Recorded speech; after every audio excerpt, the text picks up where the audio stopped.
Welcome back to another episode of অলৌকিকের সন্ধানে। ভয় যেখানে সত্যি হয়। আমি সৌম্য এবং আজকে আবারও চলে এসেছি আপনাদের সঙ্গে একটি নতুন অলৌকিক অভিজ্ঞতা শেয়ার করে নেওয়ার জন্য। আজকে আমাদেরকে যিনি তাঁর জীবনে ঘটা অলৌকিক অভিজ্ঞতা লিখে চিঠি পাঠিয়েছেন, তিনি নাম প্রকাশে অনিচ্ছুক। আসুন শুনে নিই সেই নাম প্রকাশে অনিচ্ছুক ব্যক্তির জীবনে ঘটা অলৌকিক অভিজ্ঞতার কথা।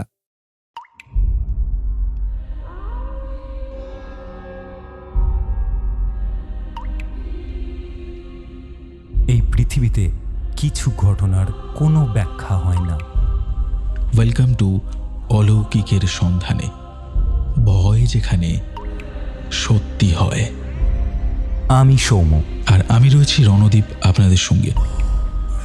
আর আমাদের আজকের ঘটনাটা এমন একজন পাঠকের, যিনি নিজের চোখে দেখেছেন এমন এক ঘটনা যা তাকে আজও বিশ্বাস করতে বাধ্য করেছে যে অলৌকিক ঘটনা সত্যিই এই দুনিয়ায় ঘটে। আসুন শুরু করি আজকের কাহিনী এবং জানি সত্যি কি কিছু অলৌকিক আছে তার সেই অভিজ্ঞতায়।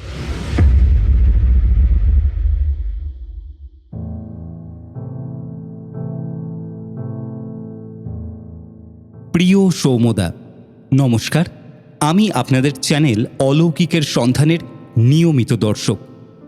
আপনারা যেভাবে প্রতিটি ভৌতিক অভিজ্ঞতা পড়ে শোনান, তাতে মনে হয় যেন ঘটনাগুলো চোখের সামনে ঘটছে।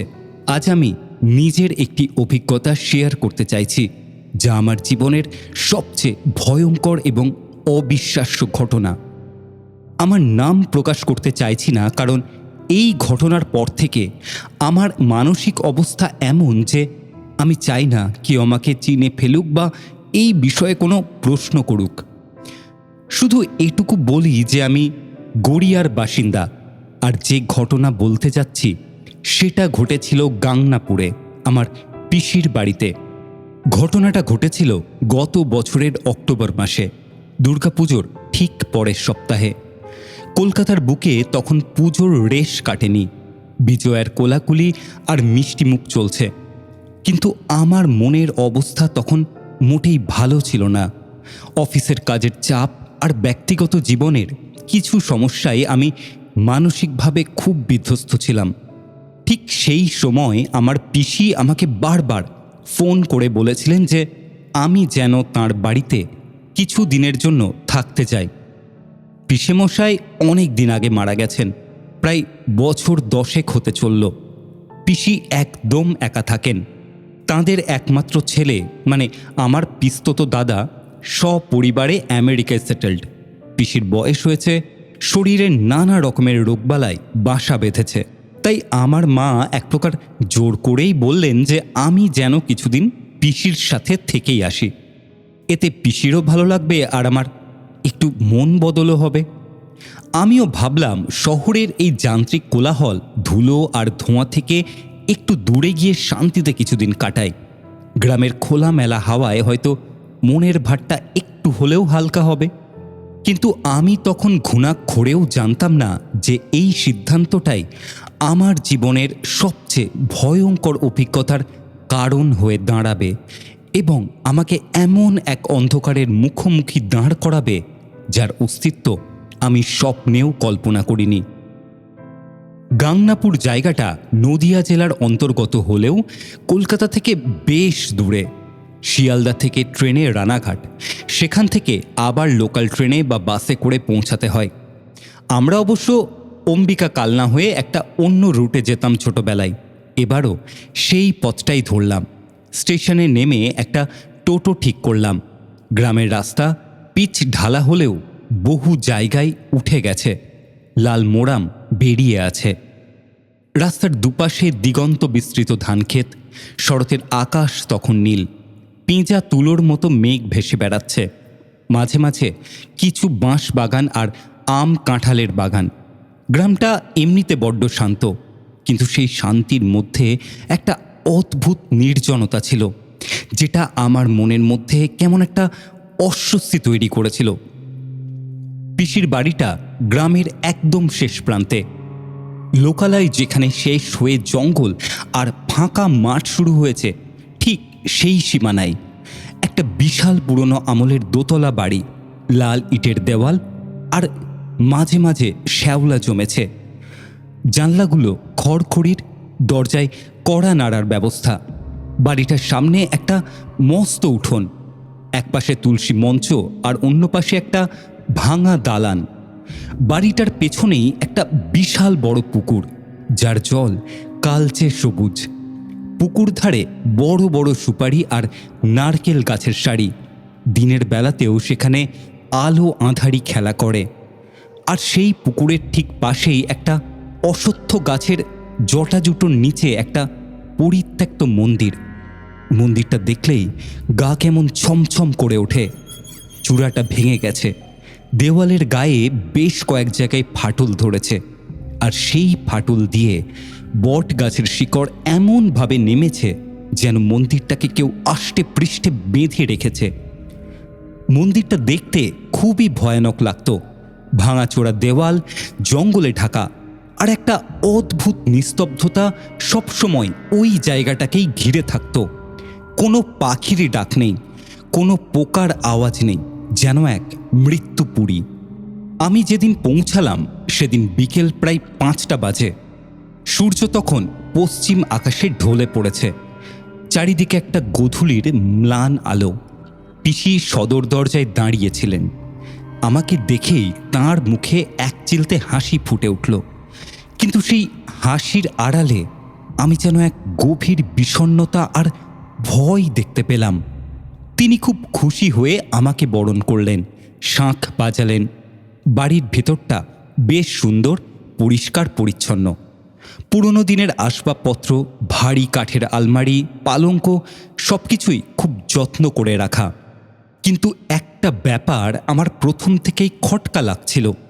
বাড়িটায় ঢোকার মুহূর্ত থেকেই একটা অদ্ভুত ঠান্ডা ভাব অনুভব করছিলাম, যেন শীতকালে এসি চালানো আছে। অথচ তখন অক্টোবর মাস, বিকেলের দিকে একটা ভ্যাপসা গরম থাকার কথা। আমি ভাবলাম হয়তো পুরনো মোটা দেওয়ালের বাড়ি বলেই ভেতরটা এতটা ঠান্ডা থাকে। যাই হোক, সেদিন সন্ধ্যায় পিসি অনেক রকমের খাবার করেছিলেন। নারকেল নাড়ু, লুচি, আলুর দম। আমরা খেতে খেতে অনেক পুরনো গল্প করলাম। পিসেমশাইয়ের কথা উঠল। পিসি বললেন পিসেমশাই নাকি শেষ জীবনে খুব ধর্মকর্ম নিয়ে থাকতেন, তান্ত্রিক সাধনাও করতেন।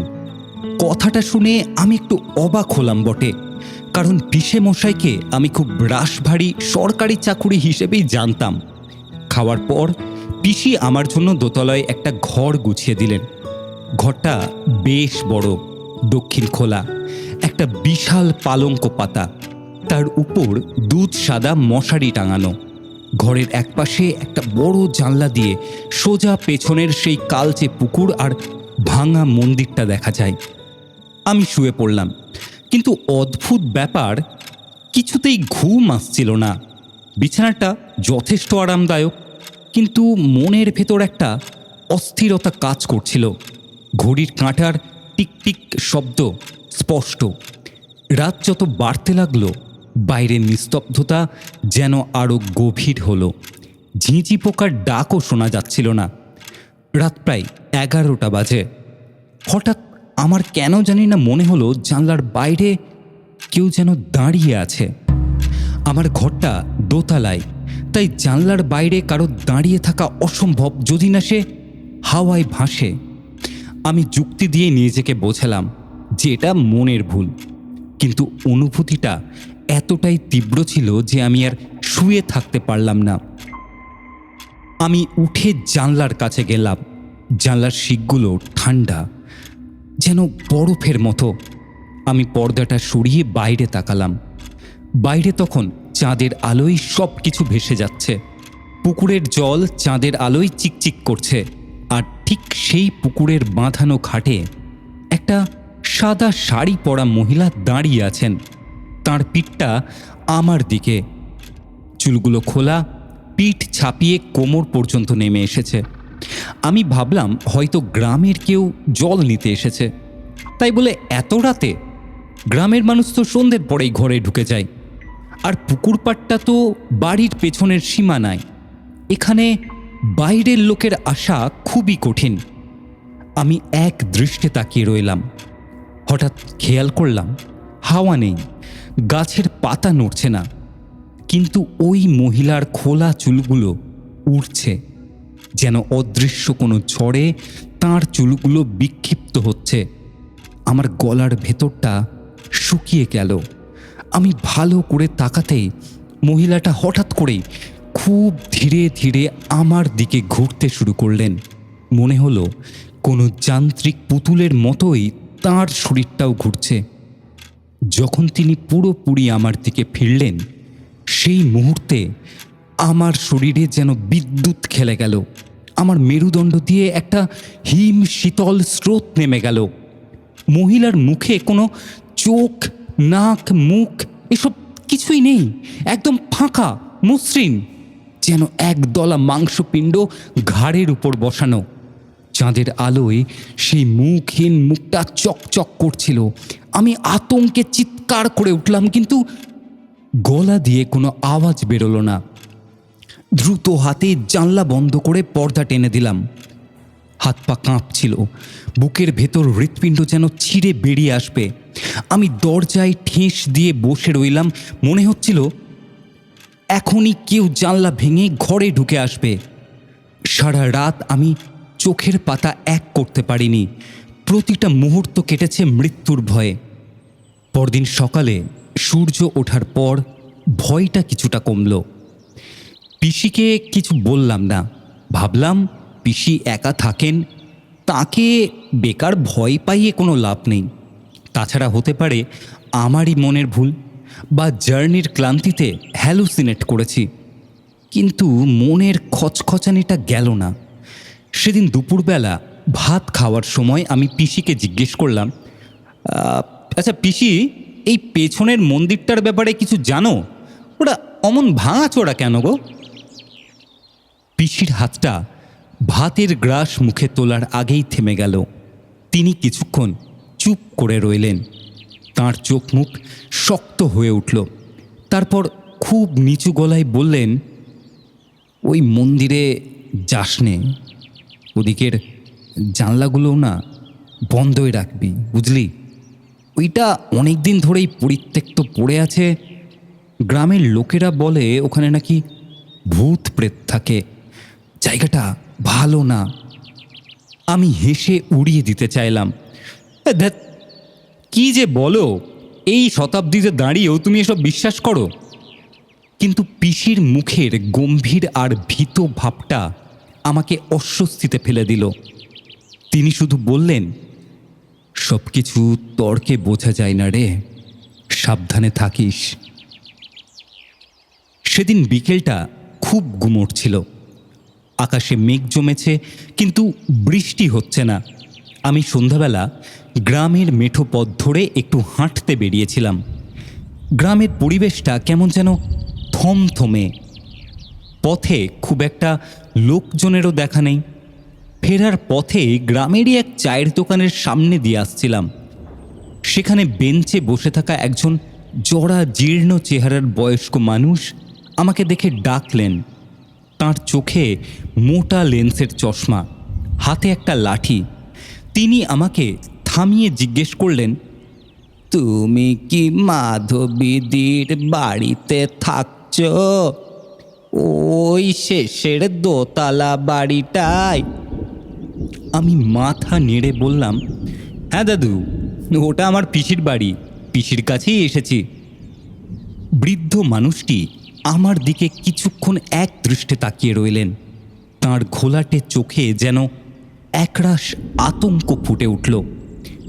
তিনি গম্ভীর হয়ে প্রায় ফিস ফিস করে বললেন, রাতে জানলা খুলে ঘুমিস নে খোকা, আর আর খবরদার পুকুরের ধারে যাস নে, বিশেষ করে ওই অমাবস্যার কাছাকাছি সময়। জায়গাটা জাগ্রত কিনা, কিন্তু দেবতার নয়, পিশাচের। আমি কৌতূহলী হয়ে জিজ্ঞেস করলাম, কেন দাদু, কি আছে ওখানে? কাল রাতে আমি কিছু একটা দেখেছি বলে মনে হলো জানো। আমার কথা শেষ হওয়ার আগেই তিনি চমকে উঠলেন। দেখেছিস? তুই তুই দেখেছিস? তিনি আর কোনো কথা না বলে লাঠি ঠুকঠুক করতে করতে দ্রুত উল্টো দিকে চলে গেলেন। আমি দাঁড়িয়ে রইলাম।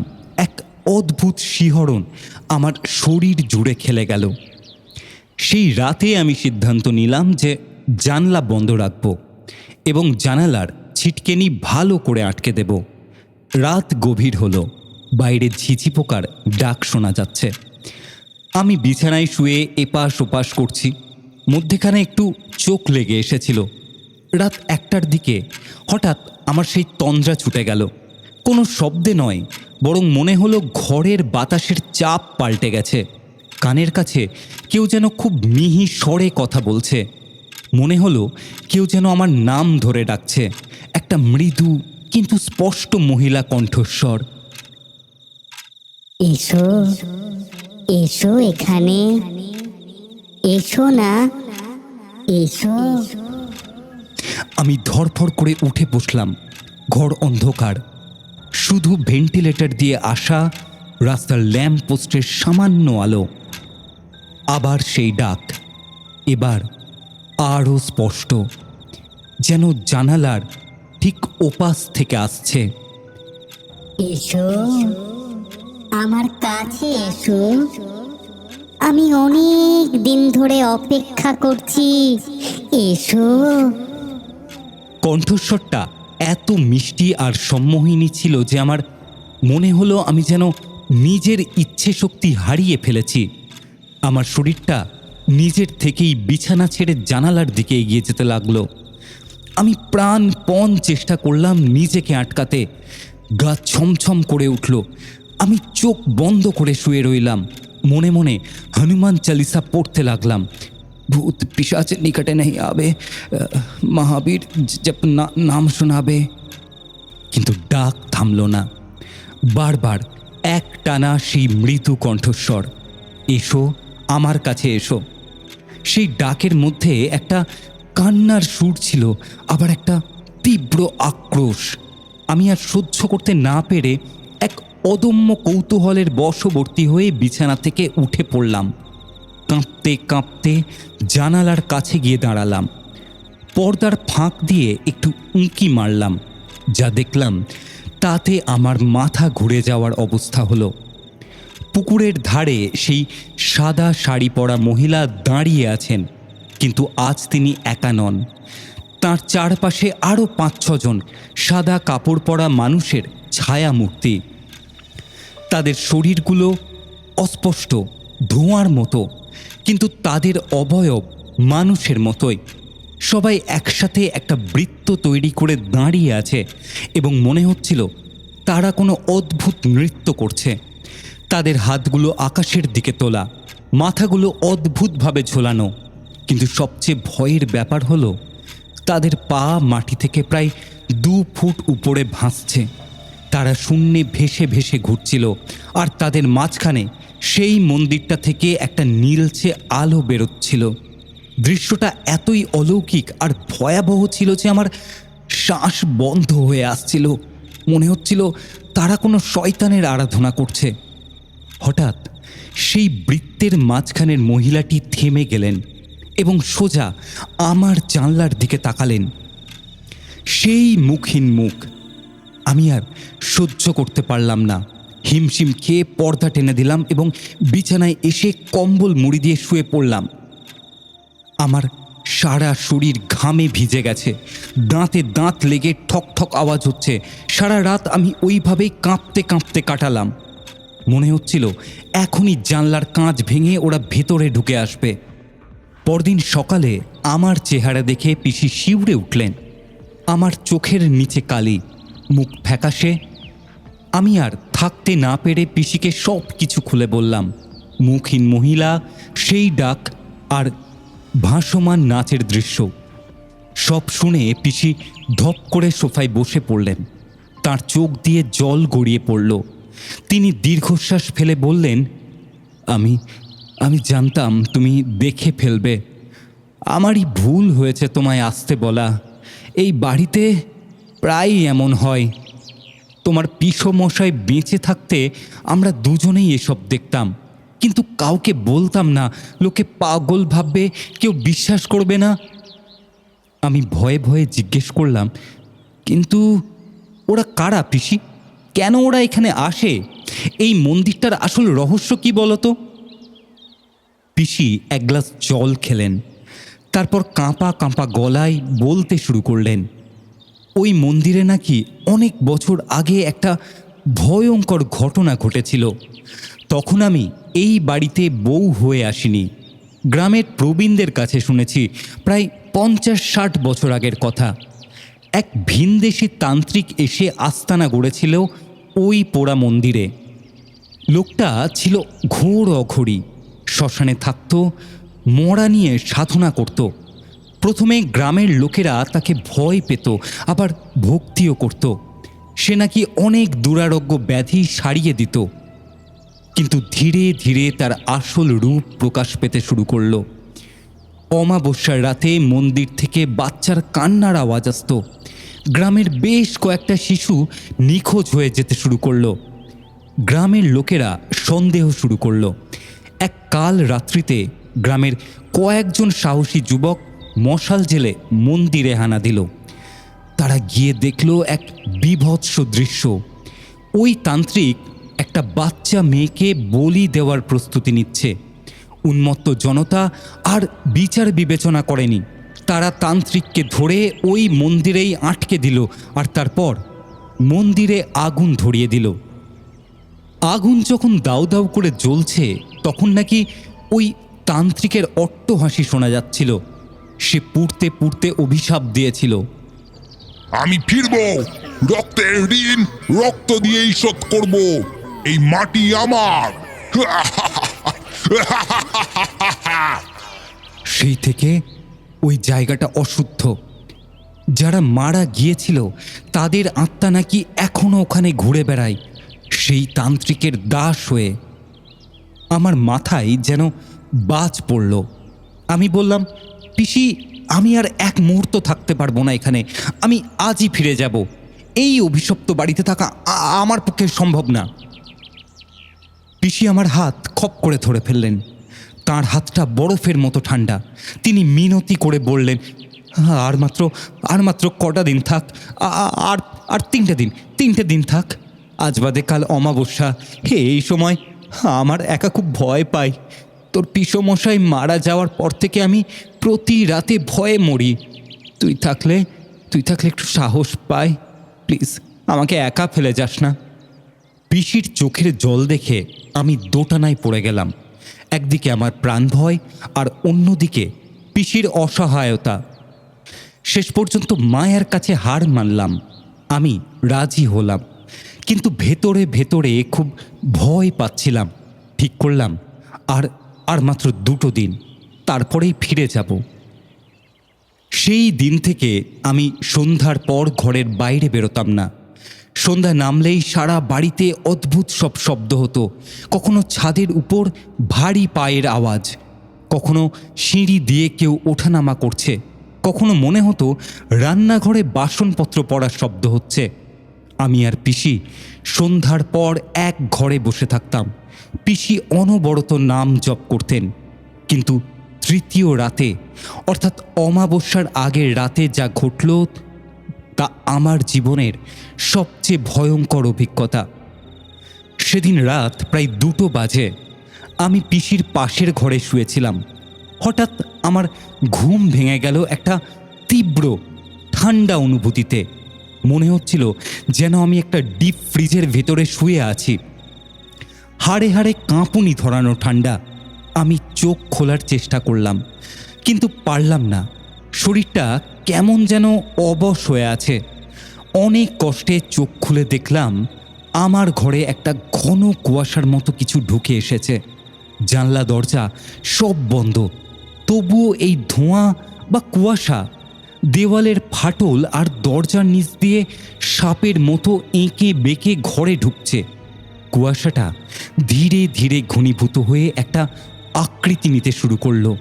একটা উৎকট পচা গন্ধ, যেন অনেক দিন ধরে পচে যাওয়া ইঁদুর বা বেড়ালের গন্ধ আমার নাকে এসে লাগলো। গন্ধে আমার বমি আসার উপক্রম। আমি আতঙ্কে চিৎকার করতে গেলাম, কিন্তু অদ্ভুত বিষয়, গলা দিয়ে কোনো আওয়াজ বেরোলো না। স্লিপ প্যারালাইসিসের মতো অবস্থা, যেন কেউ আমার বুকের উপর চেপে বসেছে, আমার গলা টিপে ধরেছে। সেই কুয়াশা থেকে ধীরে ধীরে একজন মানুষের আকৃতি বেরিয়ে এলো। একজন বিশাল লম্বা মানুষ, উচ্চতায় প্রায় 7 ফুটের কাছাকাছি। তার শরীরটা কঙ্কালসার, গায়ে একটা ছেঁড়া কালো আলখাল্লা, মাথায় লম্বা জটাজুটো যা সাপের মতো তার ঘাড়ে পেঁচিয়ে আছে। কিন্তু কিন্তু সবচেয়ে ভয়ঙ্কর হলো তার চোখ। তার কোটরের ভেতর চোখ দুটো জ্বলছিল দাউ দাউ করে, ঠিক যেন দুটো জ্বলন্ত কয়লা বা লাল আগুনের ভাঁটি। সে আমার খাটের দিকে এগিয়ে আসতে লাগলো। তার হাঁটার ভঙ্গিতে একটা দম্ভ ছিল। আমি বিছানায় পিছিয়ে গেলাম, পিঠটা দেওয়ালে ঠেকে গেল। আমার শরীর সম্পূর্ণ অবশ, নড়াচড়া করার বিন্দু মাত্র শক্তি নেই। সে আমার একদম কাছে এসে দাঁড়ালো। তার মুখ থেকে সেই পচা দুর্গন্ধটা বীভৎস পরিমাণে বেরোচ্ছিল। আমি তার নিঃশ্বাসের শব্দ শুনতে পাচ্ছিলাম, একটা কর্কশ শোঁ শোঁ শব্দ। সে তার মুখটা আমার মুখের খুব কাছে নিয়ে এলো। আমি তার পোড়া চামড়া, ঝলসানো মাংসের বিভীষিকা স্পষ্ট দেখতে পেলাম। সে একটা কর্কশ যান্ত্রিক গলায় বলল, যা মনে হলো পাতাল থেকে উঠে আসছে, তুমি এখানে এসেছো কেন? এটা এটা আমার জায়গা, আমার রাজ্য। তুই পালাবি? কোথায় পালাবি? কোথায়? আমি কোনো কথা বলতে পারছিলাম না, শুধু থর থর করে কাঁপছিলাম আর চোখ দিয়ে জল পড়ছিল। সে তার কঙ্কালসার হাতটা বাড়িয়ে দিল। তার নখগুলো বড় বড় এবং কালো। সে আমার কপালে একটা ঠান্ডা বরফ শীতল আঙুল রাখল। সেই স্পর্শে আমার মনে হলো যেন আমার মগজ জমে যাচ্ছে, আমার শিরা উপশিরায় রক্ত বরফ হয়ে যাচ্ছে। একটা তীব্র যন্ত্রণা আমার মাথায় শুরু হলো। তারপর হঠাৎ আমার চোখের সামনে একটা দৃশ্য ভেসে উঠল, সিনেমার মতো। আমি দেখলাম ওই মন্দিরটা, কিন্তু তখন সেটা নতুন। ভিতরে একটা ভয়ঙ্কর যজ্ঞ হচ্ছে, আগুনের লেলিহান শিখা, একটা বাচ্চা মেয়েকে বলি দেওয়া হচ্ছে, রক্তে ভেসে যাচ্ছে মন্দিরের মেঝে বাচ্চার আর্তনাদ, পৈশাচিক মন্ত্রোচ্চারণ। তারপর দেখলাম আগুন, চারিদিকে আগুন, তান্ত্রিকের গায়ে আগুন জ্বলছে, কিন্তু সে মরছে না, সে হাসছে। সেই হাসি কানের পর্দা ফাটিয়ে দিচ্ছে। ওরা আমাকে মারতে চেয়েছিল, কিন্তু আমি অমর, আমি আবার এসেছি। সেই কণ্ঠস্বর আমার মাথায় প্রতিধ্বনিত হতে লাগলো। আমি ভয়ে এবং যন্ত্রণায় শেষে জ্ঞান হারিয়ে ফেললাম। পরদিন সকালে আমার জ্ঞান ফিরল পিসির ডাকে। আমি বিছানায় শুয়েছিলাম, সারা শরীর ঘামে ভিজে জপজপে। পিসি আমার শিয়রে বসে জলপট্টি দিচ্ছেন। তাঁর চোখ মুখে আতঙ্ক। আমি আয়নায় নিজেকে দেখে চমকে উঠলাম। আমার কপালে, মানে ঠিক 2 ভুরুর মাঝখানে একটা কালো পোড়া দাগ, যেন কেউ আঙুল দিয়ে ছ্যাঁকা দিয়েছে, ঠিক যেখানে সেই জিনিসটা আঙুল রেখেছিল। পিসি আর দেরি করলেন না। তিনি তাড়াতাড়ি গ্রামের একজন ওঝাকে খবর দিলেন। ওঝার নাম কেষ্টখুঁড়ো। তিনি এসে আমাকে দেখলেন। আমার কপালের দাগটা দেখে তিনি শিউরে উঠলেন। তিনি পিসিকে বললেন, বৌদি, সর্বনাশ হয়েছে। ওর উপর ওই ব্রহ্মদৈত্যের নজর পড়েছে। ওই মন্দিরের তান্ত্রিকের অতৃপ্ত আত্মা এখনো ক্ষমতার খোঁজে ঘুরে বেড়ায়। ও তো নতুন শরীর খুঁজছে, একটা তরুণ এবং তাজা প্রাণশক্তি। ও খোকাকেই মাধ্যম করতে চায়। ওঝা আমার জন্য কিছু তাবিজ দিলেন, কিছু শেকড় বাকড় দিলেন, আর সারা বাড়িতে মন্ত্র পড়া জল ছিটিয়ে দিলেন। তিনি বললেন, খোকা, যত তাড়াতাড়ি সম্ভব এই বাড়ি ছেড়ে বেরিয়ে যাও, এটাই তোমার মঙ্গল। ও আজ রাতে আবার আসবে, আজ অমাবস্যা, ওর শক্তি আজ সব থেকে বেশি, পালাও পালাও। আমি সিদ্ধান্ত নিলাম বিকেলেই বেরিয়ে যাব, কিন্তু কপাল খারাপ, দুপুরের পর থেকেই আকাশ কালো করে এলো। শুরু হলো কাল বৈশাখীর মতো ঝড়, অথচ তখন অক্টোবর মাস। আকাশ ভেঙে বৃষ্টি নামলো, বাতাসের যা তোড়, মনে হচ্ছিল গাছপালা সব উপড়ে যাবে। খবর নিয়ে জানলাম গ্রামের রাস্তা জলমগ্ন, গাছ পড়ে রাস্তা বন্ধ, বাস অটো সব বন্ধ। আমি আটকা পড়ে গেলাম। পিসি বললেন, আজ রাতে তুই আমার ঘরেই শুস, একা থাকিস না, আজ রাতটা খুব সাবধানে কাটাতে হবে। আমরা দুজনে পিসির ঘরে মানে নিচের তলায় শুলাম। পিসি ঘরের চারিপাশে সিঁদুর দিয়ে একটা গণ্ডি কেটে দিলেন, জানলা দরজা সব বন্ধ করে দেওয়া হলো। ওঝার দেওয়া পেরেক ঠুকে দিলেন ঘরের মেঝেতে। রাত যত বাড়তে লাগলো, ঝড়ের দাপট ততই বাড়ল। মনে হচ্ছিল প্রকৃতিও আজ ওই শয়তানের স্বাদ দিচ্ছে। মাঝরাতে হঠাৎ করেই বিদ্যুৎ চলে গেল, চারিদিক ঘুটঘুটে অন্ধকার। মোমবাতির আলোয় পিসির মুখটা ছাই বর্ণ দেখাচ্ছিল। হঠাৎ ঝড়ের শোঁ শোঁ শব্দের মধ্যেও একটা অন্য শব্দ কানে এলো। মনে হলো বাড়ির ছাদের উপর কেউ দৌড়াদৌড়ি করছে, ভারী পায়ের আওয়াজ। একবার এ প্রান্ত থেকে ও প্রান্ত, আবার ও প্রান্ত থেকে এ প্রান্ত। তারপর শুরু হলো দেওয়ালে আঁচড়ানোর শব্দ, যেন বিশাল কোনো নখ দিয়ে কেউ দেওয়ালের চুন খসিয়ে দিচ্ছে। আমি ভয়ে পিসিকে জড়িয়ে ধরলাম। পিসি বিড়বিড় করে ইষ্টনাম জপ করছেন। হঠাৎ নিচের তলার সদর দরজায় একটা প্রচণ্ড শব্দ হলো। মনে হলো কেউ যেন বিশাল হাতুড়ি দিয়ে দরজায় বাড়ি মেরেছে। কল, দরজা কল। একটা অমানবিক গর্জন ভেসে এলো বাইরে থেকে। পিসি ফিসফিস করে বললেন, দরজা খুলতে যেও না, ও ছলনা করছে, ও ভিতরে ঢুকতে চাইছে, বাইরে যেও না। কিন্তু ঠক ঠক শব্দ বাড়তেই থাকলো। তারপর হঠাৎ একটা বিশাল শব্দ হলো, আর সঙ্গে সঙ্গেই মর মর করে সমস্ত দরজা ভেঙে পড়ল। আমরা দুজনে আতঙ্কে একে অপরকে আরও শক্ত করে ধরলাম। এবার পায়ের শব্দ ভেসে আসতে শুরু করলো। কেউ যেন খুব ভারী পায়ে আমাদের ঘরের দিকেই এগিয়ে আসছে। আমার হৃৎস্পন্দন তখন গলায় উঠে এসেছে। পিসির ঘরের দরজার হাতলটা আস্তে আস্তে ঘুরতে লাগলো। পুরনো মরচে ধরা হাতল ক্যাঁচ ক্যাঁচ শব্দ করে ঘুরছে।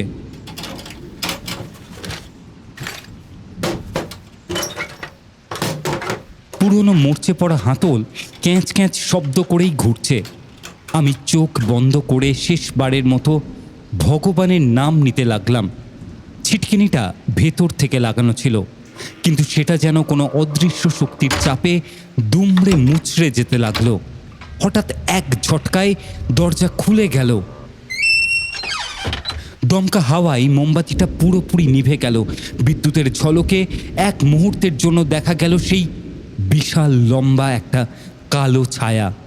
সেই তান্ত্রিক, তার চোখ দুটো জ্বলছে, মুখে একটা পিশাচসিদ্ধ ভয়ঙ্কর হাসি, তার হাতে একটা খাঁড়া যা দিয়ে টপ টপ করে রক্ত পড়ছে। সে ঘরে ঢুকতেই ঘরের বাতাস বিষাক্ত হয়ে গেল। সে আমার দিকে আঙুল তুলে বলল, আমার শরীর আমাকে দে, আমাকে দে। সে যখন আমার দিকে ঝাঁপিয়ে পড়তে উদ্যত হলো, ঠিক সেই মুহূর্তে পিসি হঠাৎ বাঘিনীর মতো উঠে দাঁড়ালেন। তাঁর ভয় কোথাও যেন উধাও হয়ে গেছে। তিনি চিৎকার করে একটা মন্ত্র উচ্চারণ করতে শুরু করলেন। ওং নমো ভগবতে রুদ্রায়, ওং হ্রিং ক্লিং চামুণ্ডায়। আমি অবাক হয়ে দেখলাম পিসির হাতে একটা প্রাচীন তাম্রপাত্র, যা তিনি বালিশের নিচে লুকিয়ে রেখেছিলেন। তাতে কিছু যেন একটা আছে। পিসি সেই পাত্র থেকে এক মুঠো ভস্য আর জল ছিটিয়ে দিলেন সেই ছায়া মূর্তির উদ্দেশ্যে। যেই সেই পবিত্র জল আর ভস্য ছায়ার গায়ে লাগলো, অমনি একটা ভয়ঙ্কর বুক ফাটানো চিৎকারের শব্দ হলো। মনে হলো হাজারটা পশু যেন একসাথে চিৎকার করে উঠল। পুরো বাড়িটা ভূমিকম্পের মতো কেঁপে উঠল। সেই কালো ছায়াটা যেন আগুনে পোড়ার মতো ছটফট করতে লাগলো। তার শরীর থেকে কালো ধোঁয়া বের হতে লাগলো। না না, তুই পারবি না, তুই পারবি না। ছায়াটা আর্তনাদ করে উঠল। পিসি আরও জোরে মন্ত্র পড়তে লাগলেন। তার গলায় যেন অদ্ভুত তেজ। তিনি আবার জল ছেটাতে লাগলেন। দূর হ পিশাচ, দূর হ। ছায়াটা ধীরে ধীরে পিছিয়ে যেতে লাগলো। তার আকার ছোট হতে লাগলো। শেষমেশ সেটা একটা কালো কুণ্ডলি পাকিয়ে দরজা দিয়ে ঝড়ের মধ্যে মিলিয়ে গেল। সঙ্গে সঙ্গেই ঝড় থেমে গেল। বৃষ্টির শব্দও কমে এলো। বিদ্যুৎ ফিরে এলো ঘরে। পিসি ধপ করে মাটিতে বসে পড়লেন, হাঁপাতে লাগলেন। তার সারা শরীর ঘামে ভিজে গেছে। আমি ছুটে গিয়ে তাঁকে ধরলাম। পিসি, পিসি, তুমি এসব জানতে কিভাবে? তুমি তো সাধারণ গৃহবধূ। আমি অবিশ্বাসের সুরেই জিজ্ঞেস করলাম। পিসি ম্লান হেসে বললেন, তোমার পিসমশাই একসময় তান্ত্রিক সাধনা করতেন, সেটা তোমায় বলেছিলাম। তিনি জানতেন এই বাড়িতে, এই জমিতে বিপদ আছে। এই তান্ত্রিকের আত্মা যে একদিন ফিরবে সেটা তিনি গণনা করেই দেখেছিলেন। তাই মৃত্যুর আগে তিনি আমাকে শিখিয়ে দিয়ে গিয়েছিলেন কিভাবে এদের থেকে রক্ষা পেতে হয়। এই পাত্রটায় কি আছে জানো? কাশী থেকে গঙ্গা জল আর যজ্ঞের পবিত্র ভস্য। এটা অশুদ্ধ আত্মাদের দূরে রাখে। আমি জানতাম আজও আসবেই, তাই তৈরি ছিলাম। পরদিন সকালে আকাশ পরিষ্কার। আমি আর এক মুহূর্ত দেরি না করে পিসির বাড়ি ছেড়ে চলে এলাম। ফেরার আগে গ্রামের সেই বয়স্ক মানুষটির সাথে আবার দেখা হলো। তিনি আমাকে দেখেই চিনতে পারলেন। বললেন, তুমি ভাগ্যবান খোকা যে বেঁচে ফিরছ। আজ পর্যন্ত অনেকেই ওই বাড়িতে গেছে বটে, কিন্তু ফেরেনি। ওই তান্ত্রিকের অনেক খিদে। তোমার পিসি একজন সাহসী মহিলা। একা ওই বাড়িতে থাকেন জমের সাথে লড়াই করে। এরপর থেকে আমি আর কখনোই পিসির বাড়িতে যাইনি। পিসিকে অনেকবার বলেছি কলকাতায় আমাদের কাছে চলে আসতে, কিন্তু তিনি রাজি নন। তিনি বলেন, এটা তোমার পিসমশায়ের বাড়ি, তার স্মৃতি। আমি এখান থেকে যাব না। যতক্ষণ ওই রক্ষা কবচ আমার কাছে আছে, ও আমার কিচ্ছু করতে পারবে না। আমি জানি তো কিভাবে নিজেকে রক্ষা করতে হয়। কিন্তু সবচেয়ে ভয়ের ব্যাপার হলো, সেই ঘটনার পর থেকে মাঝে মাঝে আমি রাতে স্বপ্ন দেখি। আমি রাতে স্বপ্নে সেই তান্ত্রিককে দেখি। সে আমার দিকে তাকিয়ে হাসে, তার সেই পোড়া ঝলসানো মুখ নিয়ে। সে বলে, আমি তোমাকে ছাড়বো না। তুমি একবার আমার জায়গায় এসেছো, আমি তোমাকে স্পর্শ করেছি। এখন এখন তুমি আমার।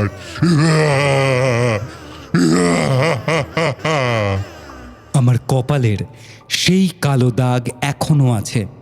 কোনো চর্মরোগ বিশেষজ্ঞ বা ডক্টর সেটা সারাতে পারেননি। ওটা কোনো সাধারণ দাগ নয়। মাঝে মাঝে, বিশেষ করে অমাবস্যার রাতে সেই জায়গাটা জ্বলে ওঠে, অসহ্য যন্ত্রণা হয়। আর তখনই আমি অনুভব করি একটা ঠান্ডা উপস্থিতি আমার চারিপাশে, আমার ঘরের কোণে। আমি জানি সে আমাকে খুঁজছে, অপেক্ষা করছে আমার দুর্বল মুহূর্তের। সোমদা, আমি জানি না আমার এই গল্প শুনে মানুষ বিশ্বাস করবে কিনা। হয়তো অনেকে বলবে এটা আমার মনের ভুল বা মানসিক রোগ, অথবা আমি গাঁজাখুরি বকছি। কিন্তু আমি যা দেখেছি, যা অনুভব করেছি, তা একদম সত্যি। এই পৃথিবীতে এমন অনেক কিছু আছে যা আমরা দেখি না, বুঝি না, কিন্তু তারা আছে। আমাদের যুক্তির বাইরেও এক অন্ধকার জগৎ আছে যা আমাদের দিকে তাকিয়ে আছে। ইতি, নাম প্রকাশে অনিচ্ছুক, গড়িয়া, কলকাতা। তোমার এই অভিজ্ঞতা শুনে মনে হলো যে তুমি শুধু প্রাণ হাতে করে বাড়ি ফিরেছ। মানে আমি তো এইটুকুই বলতে পারি, এর থেকে বেশি আমার কিছু বলারও নেই। জানি না তুমি এখনো অমাবস্যার রাতে যা ফিল করো সেটা থেকে মুক্তি কিভাবে পাবে। আমার মনে হয় কোনো তান্ত্রিকের কাছে আশ্রয় নিয়ে দেখতে পারো তিনি কিছু করতে পারেন কিনা। আর যদি কোনো ইষ্টদেব থাকে তোমার, তার নাম জপ করতে পারো। এই তো জানি না, তবে আশা রাখি খুব তাড়াতাড়ি তুমি নিজেকে তোমার এই অলৌকিক অভিজ্ঞতা থেকে পিছু ছাড়াতে পারবে। যাই হোক, এতক্ষণ যারা এই অভিজ্ঞতাটি শুনছিলেন তারা অবশ্যই নিচে কমেন্ট করে জানান আপনাদের কেমন লাগলো। ভালো লাগলে অবশ্যই শেয়ার করুন আপনার কাছের মানুষের সঙ্গে, আর সাবস্ক্রাইব করতে কিন্তু ভুলবেন না। আর আপনার জীবনেও যদি এরকম কোনো অভিজ্ঞতা থাকে তাহলে আমাদেরকে সেটা লিখে হোয়াটসঅ্যাপ করে পাঠিয়ে দিন। হোয়াটসঅ্যাপ নাম্বার এই ভিডিওর নিচে ডেসক্রিপশন বক্সে রয়েছে। দেখা হচ্ছে আগামী পর্বে একটি নতুন অলৌকিক অভিজ্ঞতার সঙ্গে। ততক্ষণ শুনতে থাকুন অলৌকিকের সন্ধানে, কারণ ভয় এখানে সত্যি হয়।